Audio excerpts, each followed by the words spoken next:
Nalın kimi günlər başladı. Gəlin görə əməkdaşlarımız nə düşünür? Roma xanım, nə hazırlayırıq bugün? Biraz istəyərdik sizdən eşitdik. Bugün biz balaca bir kompozisiya hazırlıyoruz. Yeni ilə aiddir.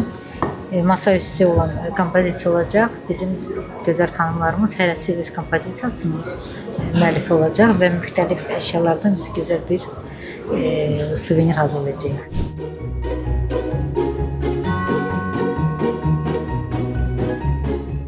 Çox həyəcanlıyıq. Tam olaraq bilmirik nə edəcəyimizi və dörd gözlə gözləyirik ki, ən sonda nəticə nə olacaq və ən maraqlısı odur ki, bunu sonda bizə verəcəklər hədiyyə olaraq. Mən bir yeni yolkamız ətrafında da bir dekorasiya qurdum. Oyuncaq kimi istədim. Çox qəşəngdir.